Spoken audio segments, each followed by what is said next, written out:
નમસ્કાર વિદ્યાર્થી મિત્રો, છેલ્લે આપણે સ્વાધ્યાયના દાખલાઓની વાત હતી, જેમાં આપણે સ્વાધ્યાયનો 5મો દાખલા સુધી આપણે પહોંચ્યા હતા.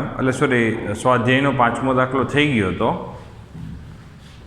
તો સ્વાધ્યાયનો આપણી પાસે 6થો દાખલો છે. સ્વાધ્યાયના 6થા દાખલામાં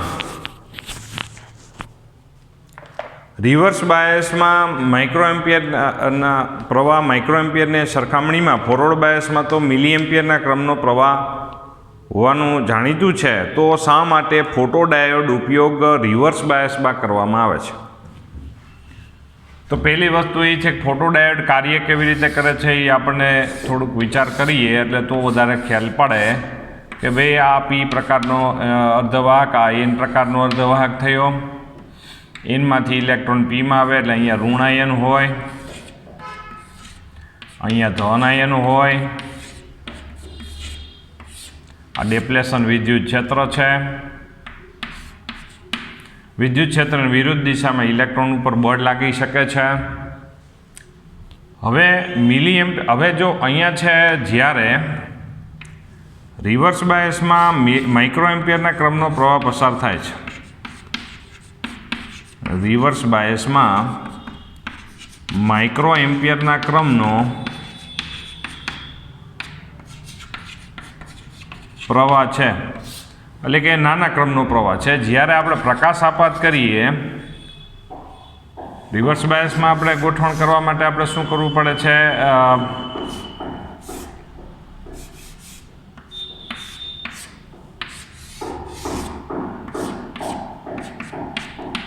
બેટરીના ધન છેડા સાથે અને બેટરીના ઋણ છેડા સાથે પી જોડી દેવામાં આવે તો રિવર્સ બાયસમાં માઇક્રોએમ્પિયરના ક્રમનો પ્રવાહ પસાર થાય છે. તો હવે જ્યારે અહીંયા છે ઇલેક્ટ્રોન અને હોલના જોડકા, ધારો કે છે અહીંયા ઇલેક્ટ્રોન અને હોલના જોડકા અહીંયા છે ડેવલપ થશે. શું કામ? એ પ્રકાશ આપાત થાય, એ પ્રકાશના આપાત ફોટોનની ઉર્જા એ ફોરબિડન ગેપ એનર્જી કરતાં મોટી હોય, તો જેના કારણે ઇલેક્ટ્રોન અને હોલના જોડકા ડેવલપ થશે અને આ વિદ્યુત ક્ષેત્રને કારણે ઇલેક્ટ્રોન એ હકીકતમાં કેમાં ટ્રાન્સફર થઈ જશે? આ ઇલેક્ટ્રોન છે, હકીકતમાં તમે બેટરીનો ધન છેડો છે તો ઇલેક્ટ્રોન આમથી આમ પ્રવાહ છે, બરાબર? કારણ કે આ બેટરીનો ધન છેડો છે, ઇલેક્ટ્રોન આમ ખેંચતો હોય. અહીંથી જ્યારે છે પ્રકાશ આપાત થયો, ઇલેક્ટ્રોન અને હોલના જોડકા આપને પ્રાપ્ત થાય, એ ઇલેક્ટ્રોન ઉપર વિદ્યુત ક્ષેત્રની વિરુદ્ધ દિશામાં, એટલે કે આમ બળ લાગેલી, ઇલેક્ટ્રોન આમ ફંટાય, તો આ જે પ્રવાહ છે એ પ્રવાહમાં શું થાય? વધારો થાય. તો જેવો છે પ્રકાશ આપાત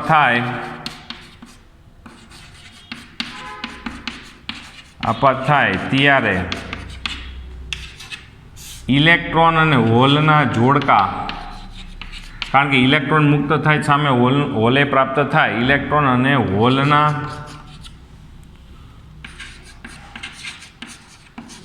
જોડકા મળે, ઇલેક્ટ્રોન અને હોલના જોડકા મળે અને જેના કારણે પ્રવાહ વધે, અને આ જે વધારો હોય એ માઇક્રોએમ્પિયરના ક્રમનો હોય. તો હવે રિવર્સ બાયસમાં માઇક્રોએમ્પિયરના ક્રમનો પ્રવાહ હોય અને એમાં પ્રવાહમાં વધારો થાય, તો આપને છે સીધો ખબર પડી જાય કે પ્રવાહમાં કંઈક વધારો થયો તો વધારે ડિટેક્ટ કરી શકાય. જ્યારે મિલીએમ્પિયરના ક્રમમાં, જ્યારે માઇક્રોએમ્પિયરના ક્રમનો ફોરવર્ડ બાયસ હોય અને પ્રવાહ આવી રીતે ઇલેક્ટ્રોનને હોલના જોડકા પ્રાપ્ત થાય, તો ફોરવર્ડ બાયસ પરિસ્થિતિમાં મિલીએમ્પિયરના ક્રમનો પ્રવાહ હોય ને એમાં માઇક્રોએમ્પિયરના ક્રમનો પ્રવાહમાં વધારો થાય, તો એમાં કાંઈ ખ્યાલ આવે નહીં. આ એના જેવી વસ્તુ છે કે ભાઈ મુકેશ અંબાણીને કોઈક 10 લાખ રૂપિયા દઈ દે તો એમાં કાંઈ ફેરફાર નોંધાય નહીં. તમને કાંઈ ખબર જ ના પડે કે હકીકતમાં શું વધારો છે. જ્યારે આપણને કોઈક 10 લાખ રૂપિયા દે તો આપણને તરત જ વધારો નોંધાય, બરાબર છે? આપણે તો હાલવામાં આપણી ચાલે ફરી જાય એના જેવું બને. એટલે મારો કહેવાનો હેતુ એ છે કે આપણે છે આમાં આપણે આમાં છે હકીકતમાં છે એટલા માટે આને રિવર્સ બાયસમાં યુઝ કરવામાં આવશે કે જ્યારે છે મિલી એમ્પિયરના ક્રમનો જે વધારો થાય છે માઇક્રો એમ્પિયરના ક્રમનો જે પ્રવાહ વધે છે એ આમાં વધારે ખબર પડે. આપણી પાસે 5-6 લાખ રૂપિયા જ હોય ખિસ્સામાં એટલે અથવા ઘરમાં અને કોઈક 10 લાખ રૂપિયા દઈ દઈએ તો આપણો વધારો ખૂબ જ મોટો ગણાય. રિવર્સ બાયસમાં ઓછા ક્રમનો પ્રવાહ છે અને એમાં છે માઇક્રો એમ્પિયરના ક્રમનો પ્રવાહ વધે એટલે તરત જ છે વધારો ઝડપથી નોંધાય અને ઝડપથી એને સરળતાથી ડિટેક્ટ કરી શકાય. જ્યારે ફોરવર્ડ બાયસમાં મિલી એમ્પિયરના ક્રમનો જ પ્રવાહ વહે છે. ઓલરેડી તમારી પાસે માની લ્યો કે 50 કરોડ રૂપિયા તો છે જ અને એમાં ધારો કે કોઈ એમ કહે છે કે તમને છે 50 કરોડ રૂપિયા છે ને કોઈક એમ કે હાલો તમને 5000 રૂપિયા દેવા છે તો કાંઈ બહુ મોટો ફેર પડે નહીં. એટલા માટે આપણે શું કરીએ છીએ ફોટોડાયોડને રિવર્સ બાયસમાં યુઝ કરીએ છીએ. ફોટોડાયોડનું કામ શું છે? પ્રકાશને ડિટેક્ટ કરવાનું કામ છે. પ્રકાશને ડિટેક્ટ કરવાનું કામ કરી રહે છે કે જે પ્રકાશ અહીંયા હાજર છે કે નહીં તે ઇલેક્ટ્રોનિક્સ રીતે આપણે જો ચેક કરવું હોય તો આવી રીતે આપણે ડિટેક્ટ કરી શકાય છે. તો ત્યાર પછી આપણી પાસે સ્વાધ્યાયનો 7મો દાખલો છે, જોવો જોઈએ. સ્વાધ્યાયના 7મા દાખલામાં સોલાર સેલ શા માટે સિલિકોન અને ગેલિયમ આર્સેનાઇડ પસંદ કરવામાં આવે છે? સિલિકોન અને ગેલિયમ આર્સેનાઇડ શું કામ એને પસંદ કરવામાં આવે? તો તે માટે આપણે ઉદાહરણ નંબર 7માં એક તમને જે આપવામાં આવે છે, જો અહીંયા તીવ્રતા આપવામાં આવે છે, પ્રકાશની તીવ્રતા એટલે દર સેકન્ડે આપાત થતા ફોટોનની સંખ્યા ઉપર આધારિત વાત છે. કારણ કે તીવ્રતાની મેઇન વ્યાખ્યા શું થાય? દર સેકન્ડે એકમ ક્ષેત્રફળ દીઠ આપાત થતી પ્રકાશની ઉર્જાને પ્રકાશની તીવ્રતા કહેવાય. પણ અહીંયા આપણે છે જેમ દર સેકન્ડે એકમ ક્ષેત્રફળ દીઠ વધારે ફોટોન આપાત થાય તો પ્રકાશની તીવ્રતા વધુ. તો અહીંયા છે આવી રીતનો આલેખ. એટલે આ આલેખ ઉપરથી આપણે છે જો જોઈએ એક વાત નક્કી છે, આ 1.5 ઇલેક્ટ્રોન વોલ્ટ 1.5 ઇલેક્ટ્રોન વોલ્ટ વાળા પ્રકાશની તીવ્રતા સૌથી મહત્તમ છે. એનો મતલબ કે સૂર્યમાંથી આવતો જે પ્રકાશ છે એમાં મેક્સિમમ છે, મેક્સિમમ કયો પ્રકાશ હાજર છે? 1.5 ઇલેક્ટ્રોન વોલ્ટ વાળો પ્રકાશ સૌથી મેક્સિમમ અહીંયા હાજર તમને જોવા મળે છે. 1.5 ઇલેક્ટ્રોન વોલ્ટ વાળા ફોટોન સૌથી વધુ માત્રામાં. માની લો કે 100 ફોટોન આવે છે દર સેકન્ડે, તેમાંથી 1.5 ઇલેક્ટ્રોન વોલ્ટ વાળા ઉર્જાવાળા ફોટોન માની લો કે 50 છે ઉદાહરણ તરીકે. બીજા બધા આજુબાજુવાળા 1.5 કરતાં ઓછા ને 1.5 કરતાં વધુ ઉર્જાવાળા ફોટોનની સંખ્યા છે, કોકની 10 છે, કોકની 15 છે, કોકની 20 છે. આવી રીતે આપણે વિચાર કરીએ તો હવે આપણે આ પ્રકાશનું સૌથી વધુ આપણે શોષણ થવું જોઈએ. તો આપણને છે ઇલેક્ટ્રોન અને શોષણ ક્યાં થવું જોઈએ? ખાસ બાબત કે શોષણ ડિપ્લેશન સ્તરમાં થવું જોઈએ. તો જ આપણે સોલાર સેલમાં પણ આના જેવું જ છે, તમને ખ્યાલ હોય તો, કે ઇલેક્ટ્રોન આ બાજુ જાય, બેટરી જોડવાની નથી આવતી સોલાર સેલમાં, બરાબર? એટલે તમે છે એટલું તો નક્કી જ છે કે ભાઈ બેટરી જોડવામાં ન આવે. તો આ ઇલેક્ટ્રોન આ બાજુ જશે, સામે હોલ આ બાજુ, એટલે ધન આયનો આ બાજુ ડેવલપ થઈ જશે. એટલે આ બાજુ ઋણાયન અને આ બાજુ ધન આયનની એક બટાલિયન ડેવલપ થતી જાય, ચોખ્ખો પીડી મળતો જાય. શું કામે? પ્રકાશ આપાત થાય, ઇલેક્ટ્રોન ને હોલના જોડકા, ઇલેક્ટ્રોન આ બાજુ, હોલ આ બાજુ, ડેપ્લેશન વિદ્યુત ક્ષેત્રનો ઉપયોગ કરી. એટલે ખાસ બાબત એ છે કે ડેપ્લેશન સ્તર દ્વારા પ્રકાશનું વધુમાં વધુ શોષણ થતું હોવું જોઈએ. તો હવે જો તમે વિચાર કરો જોઈએ કે આપણે સિલિકોનનું જો માત્ર આ બંધારણ આપણે યુઝ કરવામાં આવે તો ઇજીનું મૂલ્ય છે એમાં 1.1 ઇલેક્ટ્રોન વોલ્ટની આજુબાજુ પ્રાપ્ત થાય છે. ઇજીનું મૂલ્ય 1.1 ઇલેક્ટ્રોન વોલ્ટની આજુબાજુ પ્રાપ્ત થાય છે. એટલે આ ફોરબિડન ગેપ એનર્જી છે, તમે સમજો. તો અહીંયા છે આપણે ફોરબિડન ગેપ એનર્જી છે, અહીંયા આપાત થતા ફોટોનની ઉર્જા, બીજું જો આમાં લેડ સલ્ફેટ પણ જો નાખી દેવામાં આવે તો લેડ સલ્ફેટ માટે ઇજીનું મૂલ્ય છે, લેડ સલ્ફેટ માટે ઇજીનું મૂલ્ય 0.4. તો આપણને એમ થાય કે આ ચાલે. આ ઇજી એટલે ફોરબિડન ગેપ એનર્જી, ઇલેક્ટ્રોનને મુક્ત કરવા માટે જરૂરી ઓછામાં ઓછી ઉર્જા. અહીંયા છે આપણે સૌથી વધુ 1.5 ઇલેક્ટ્રોન વોલ્ટ ઉર્જાવાળા ફોટોન આવે છે, તો ઇજીનું મૂલ્ય વધુ જ છે, ઓછું છે. આપાત થતા ફોટોનની સરખામણીમાં ઇજીના મૂલ્ય ઓછા છે, તો આપણે રાજી થઈએ કે આમાં ઇલેક્ટ્રોન હોલના જોડકા મળે. પણ આમાં ગેરફાયદો એક જ રહે કે જે પ્રકાશ આપાત થાય, તમને ખબર હોય તો આપણે છે સોલાર સેલ માટે આપણે આવી રીતે એક ધારો કે એન ટાઈપનું મટીરિયલ લીધું, એના ઉપર આપણે પી ટાઈપનું એક લેયર બનાવીએ છીએ અને પ્રકાશ આવી રીતે આપાત થાય તો અહીંયા ઉપલા છે લેયરમાં જ શું થશે, ફોટોનનું શોષણ થઈ જાય ને ત્યાં જ ઇલેક્ટ્રોનને હોલના જોડકા પ્રાપ્ત થઈ જાય. માની લો અહીંયા જ ઇલેક્ટ્રોનને હોલના જોડકા પ્રાપ્ત થાય તો આપણા માટે કાંઈ કામનું નહીં. શું કામે?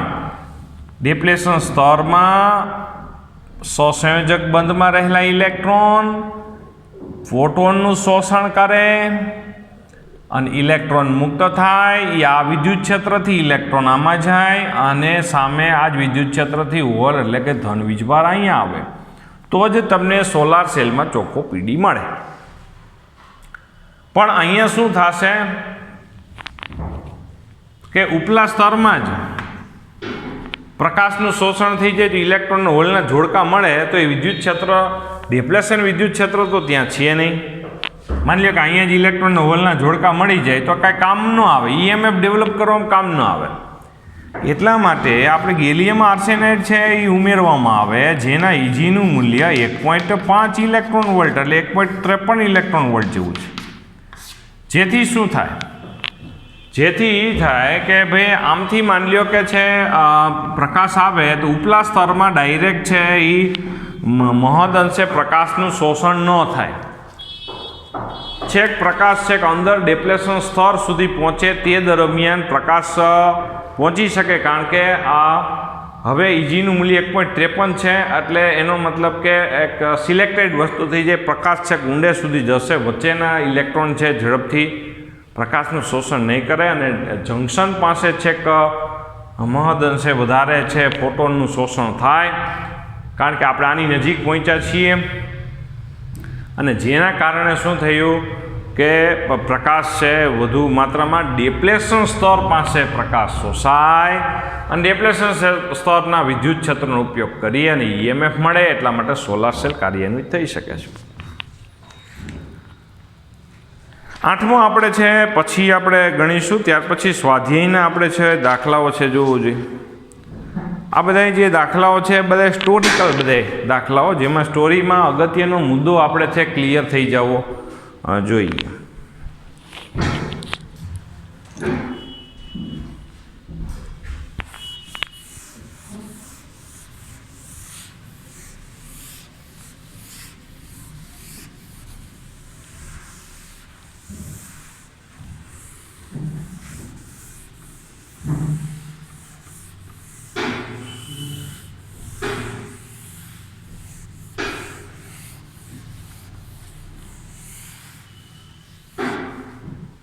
સ્વાધ્યાયનો આપણે જો પહેલો દાખલો છે લગભગ તો આપણે કરાવી નાખ્યો હોવો જોઈએ, પણ તેમ છતાંય કરી દઈએ કે એન પ્રકારના સિલિકોન માટે નીચેનામાંથી કયું વિધાન સાચું? તો સીધા ડાયરેક્ટ જેમાં સ્વાધ્યાય છે. હોલ્સ માઇનોરિટી વાહકો છે. એન પ્રકારના અર્ધવાહકમાં હોલ માઇનોરિટી જો સી ઓપ્શન આવી જશે. અને પેન્ટાવેલેન્ટ પરમાણુઓ ડોપ્ટ હોય છે, એટલે કે પેન્ટાવેલેન્ટ પરમાણુ એમાં ઉમેરવામાં આવેલા હોય છે. નંબર 2, પી પ્રકારના સેમિકન્ડક્ટર માટે નીચેનામાંથી કયું વિધાન સાચું છે? હોલ્સ, ડી જવાબ આવશે. હોલ્સ મેજોરિટી વાહકો છે. ટ્રાયવેલેન્ટ પરમાણુ ઉમેરવામાં આવ્યા હોય છે. ત્રીજા નંબરમાં કાર્બન, સિલિકોન અને જર્મેનિયમ દરેકને 4 વેલેન્સ ઇલેક્ટ્રોન હોય છે. તેમને અનુક્રમે એની બેન્ડ ગેપ ઉર્જા છે જો દર્શાવવામાં આવ્યા છે. સૌથી વધુ બેન્ડ ગેપ ઉર્જા કોની હોય? કાર્બનની હોય છે. આની પહેલાં એક દાખલામાં ઉલ્લેખ કરેલો હતો આપણે. ત્યાર પછી સિલિકોન, ત્યાર પછી જર્મેનિયમની સૌથી ઓછી હોય, સી જવાબ આવશે. બાયસિંગ કર્યા વગર પીએન જંકશનમાં હોલ પી વિસ્તારમાંથી એન વિસ્તારમાં ડિફ્યુઝ પામે છે, કારણ કે જવાબ એમાં સી, પી વિસ્તારમાં હોલની સંખ્યા ઘનતા એન કરતાં વધુ હોય છે.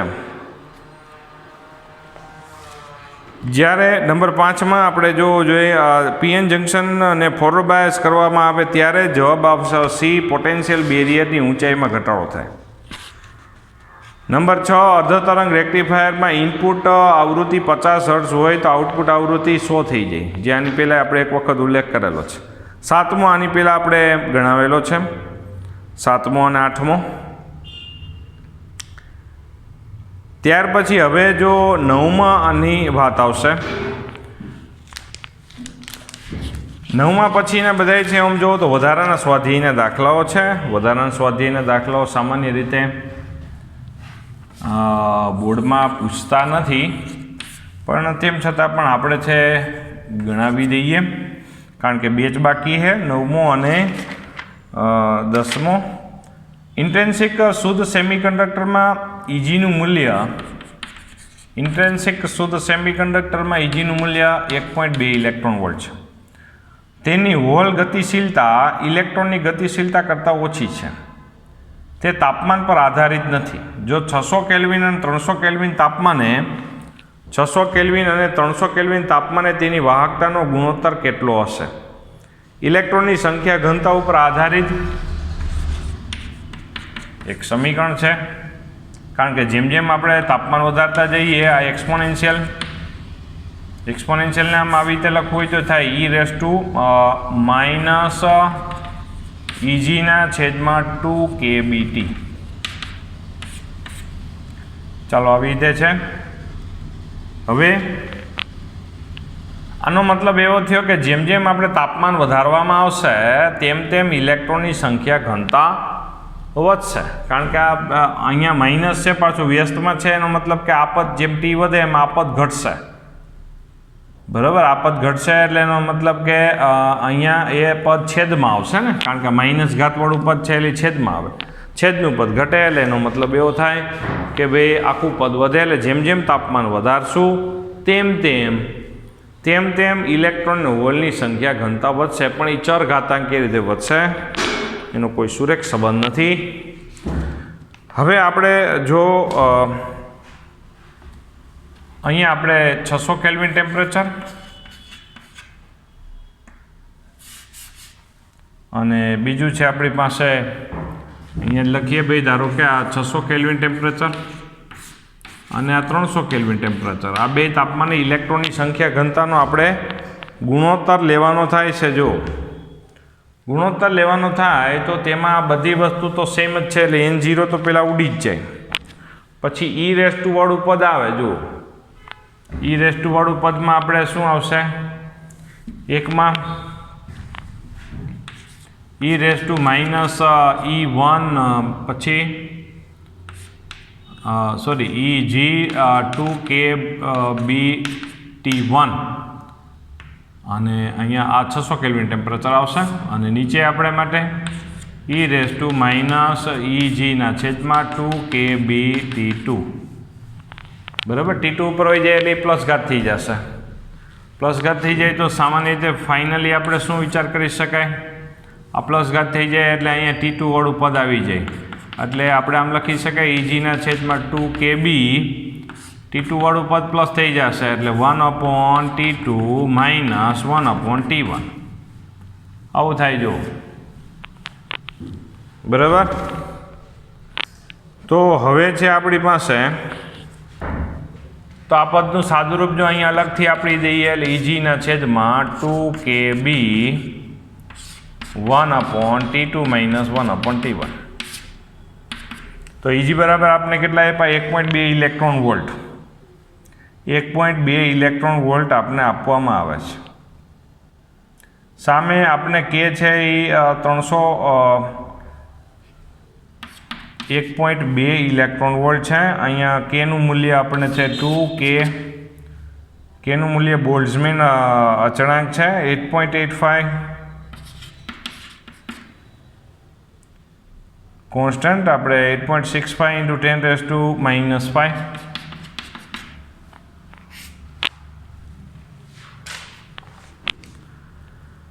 ત્યાર પછી આપણી પાસે અહીંયા તમે જોઈ શકો કેબી બરાબર આપણી પાસે 8.6 × 10⁻⁻5। આ કેબી છે ઇલેક્ટ્રોન વોલ્ટ પર કેલ્વિનમાં જ આપેલા છે।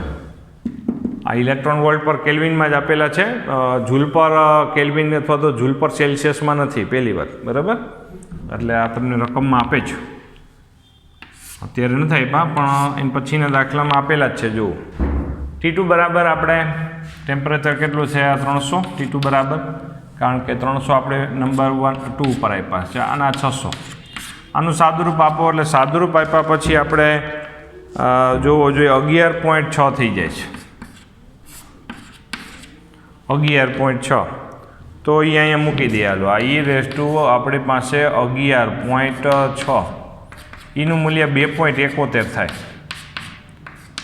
સામાન્ય રીતે જો કેલ્ક્યુલેટર ન હોય તો લોગથી ગણતરી કરવી પડે, લોગ લ્યો એટલે ઘાત નીચે આવી જાય, બરાબર। પછી આ 2.71નો લોગ લઈ લેવાનો, પછી એને 11.6 વડે ગુણીને એન્ટીલોગ જોઈ નાખવાનું, ઓકે, એટલે થઈ જશે અને જવાબ આવશે 1.1 × 10⁵ જેવો જવાબ આવશે। ગુણોત્તરનો કોઈ એકમ ન હોય એટલે આમાં એકમ નહીં લખીએ। તમને નવી જાણકારી શું મળી કે એક સૂત્ર છે, એ બાબત આપણા માટે નવી જાણકારી તમારા માટે ગણાય।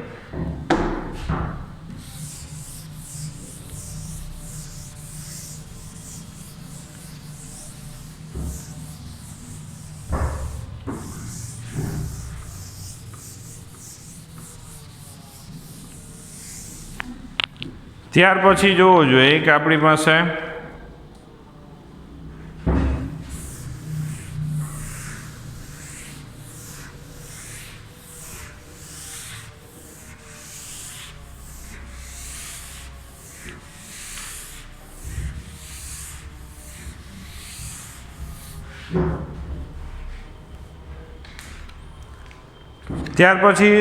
સ્વાધ્યાયનો જોવું જોઈએ 10મો દાખલો છે। સ્વાધ્યાયના 10મા દાખલામાં I = I0 EB ના V એટલે વોલ્ટેજ છે, અહીંયા 2 kBT -1, અહીંયા I એટલે પ્રવાહ છે। તમને ખબર છે કે આપણા માટે એક PN જંક્શન ડાયોડ માટે પ્રવાહ છે ફોરવર્ડ બાયસ, અહીંયા છે ફોરવર્ડ બાયસ માટે આપણે છે વિચાર કરવાનો થાય। ફોરવર્ડ બાયસ માટે આપણે પ્રવાહ વિરુદ્ધ વોલ્ટેજનો જો આપણે આલેખ દોરીએ તો કંઈક આવી રીતનો થાય। એમ આ ચરઘાતાંકી આલેખ છે, આ એનું સમીકરણ છે, જે આ સમીકરણ આપણે કોઈ સાબિતી ક્યાંય આવતી નથી, બરાબર। તો આપણે જો પહેલી ફરમાઈશ શું કીધી છે, 0.6 વોલ્ટ જેટલા ફોરવર્ડ બાયસ વોલ્ટેજ માટે ફોરવર્ડ બાયસ પ્રવાહ કેટલો હશે? 0.6 વોલ્ટ માટે પહેલી વસ્તુ V બરાબર 0.6 વોલ્ટ માટે। તો એમાં આપણે પહેલી જો ગણતરી આપણે શું કરીએ છીએ તમે જોવો જોઈએ, પહેલી ગણતરી છે એ આપણે અત્યારે EVના છેદમાં, કારણ કે આમાં EVના છેદમાં 2 kBT આપણે ભાઈ એડ કરવાના જ થાય છે। E બરાબર 1.6 × 10⁻⁹ V એટલે વોલ્ટેજ આપણી પાસે 0.6, K છે એ આપણને આપે જ છે 8.5 × 10⁻, આપણે આપેલા જ છે 8.6 × 10⁻। આ ઇલેક્ટ્રોન વોલ્ટ પર છે કન્વર્ટ છે, તો આપણે ઇલેક્ટ્રોન વોલ્ટમાંથી આને જૂલમાં, કારણ કે ઉપર બધું જૂલમાં આવશે, જો આ 0.6 વોલ્ટ એટલે જૂલ પર કુલમ થાય, આ કુલમ એટલે ઉપરનો એકમ જૂલ થયો, બરાબર। એટલે આપણે છે એને કન્વર્ટ કરવા માટે અહીંયા શું કરવું પડશે, કેબી માટે જો કન્વર્ઝન છે ઇલેક્ટ્રોન વોલ્ટમાંથી જૂલમાં એટલે 1.6 × 10⁻⁹, તાપમાન કેટલું કીધું છે 300, આનું સાદુરૂપ આપો તો તમને છે જવાબ મળશે, આનું સાદુરૂપ આપ્યા પછી તમને જવાબ મળશે 23.6, 23.26 મળશે જુઓ. તો અહીંયા છે આપણા માટે હવે I બરાબર I0, આ છે એક્સપોનેન્શિયલ છે, સોરી અહીંયા આ પદ છે એ એક્સપોનેન્શિયલ હતું. I બરાબર I0 એક્સપોનેન્શિયલ એટલે હમણાં એક્સપોનેન્શિયલ એટલે e⁻² વાળું પદ. ઓકે, તો અહીંયા છે I બરાબર I0નું મૂલ્ય આપણને છે રકમમાં જોવો જોઈએ કેટલું આપેલું છે, જે પણ જરૂર પડશે. I0 5 × 10⁻12 છે, આ 5 × 10⁻12 ગુણ્યા e⁻² વાળું પદ છે બરાબર. એની જગ્યાએ આપણે શું લખવાનું થશે, આ EVના છેદમાં 2kBT -1. ઓકે, તો અહીંયા છે આપણે e⁻², આની જગ્યાએ આપણે લખીએ છીએ 23.26 -1. 23.26 -1 અને એનું આપણે એક્સપોનેન્શિયલ આપણે લઈ લઈએ છીએ એટલે આપણે ફાઇનલી છે સાદુરૂપ આપ્યા પછી 0.06 જેવું પ્રાપ્ત થશે.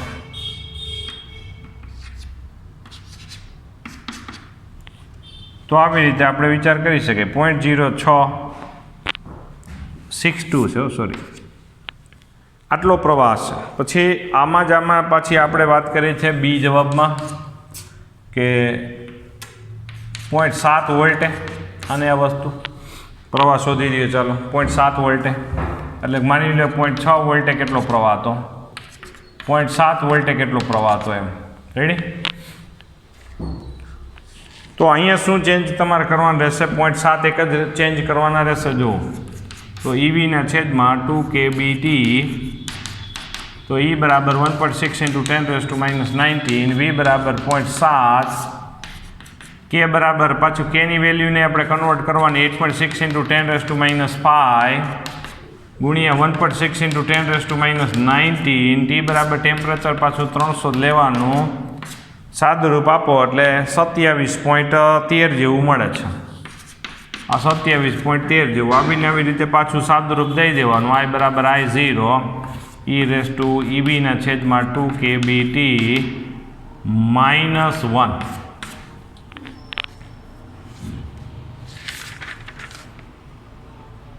અહીંયા છે ભાઈ આવી રીતનું પદ છે, જોવું જોઈએ.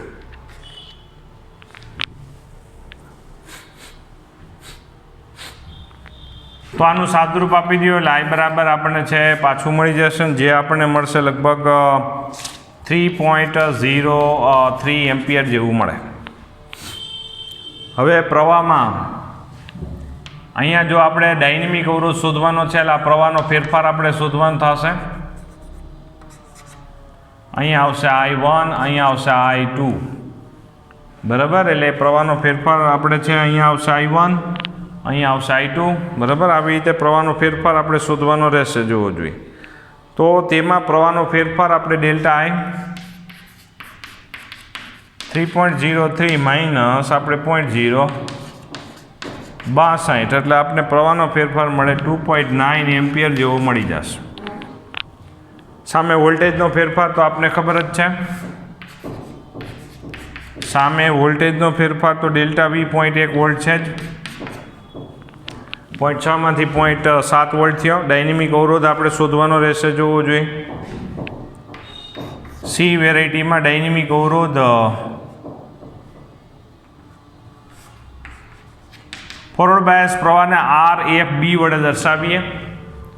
ડાયનેમિક અવરોધ એટલે કે દરેક જગ્યાએ જુદા જુદા વોલ્ટેજના ગાળા માટે અવરોધ અલગ અલગ મળતો હોય એવા અવરોધને ડાયનેમિક અવરોધ કહેવામાં આવે છે.